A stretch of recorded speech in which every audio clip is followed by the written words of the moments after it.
There once was a group of young men who reveled in a tavern, loud and obnoxious, drinking their worries away during the time of plague. In their ignorant joy, they made a vow of loyalty and trust between each other, creating a new bond of brotherhood during a time where it was hard to trust. During their foolish ceremony, they heard a funeral knell. Upon looking at the window, they saw them march to a grave, 4 strong men carrying a coffin leading a dead man to rest. In both confusion and curiosity, they approached the nave with questions on the apparent tragedy.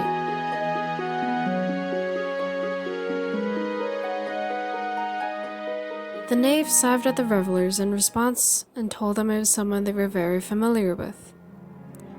Their friend had been stabbed in the night by a thief called Death. The men, in their drunken outrage, demanded to seek the mysterious figure called Death in order to avenge their friend. Riled up about vengeance, they traveled to the edge of the town where they found an old man.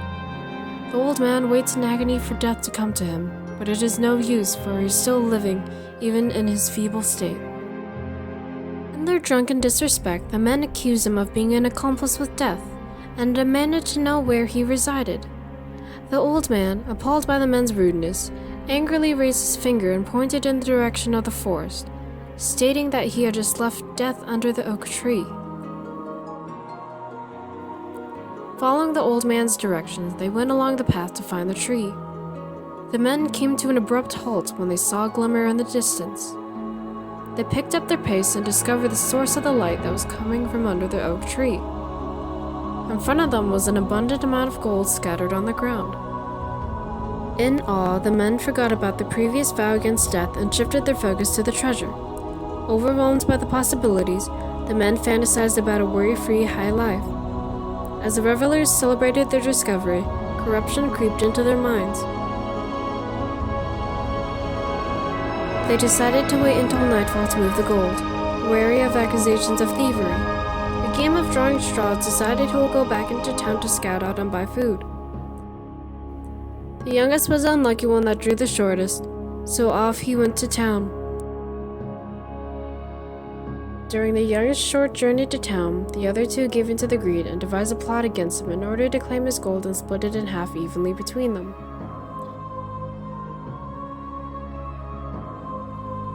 However, as those 2 were conspiring, the youngest had a plan of his own. In town, he visited the tavern for food and wine, then crept into the apothecary, ordering the most lethal poison money could buy. Cheering his own cleverness, he added the poison to the wine on his way back to the others.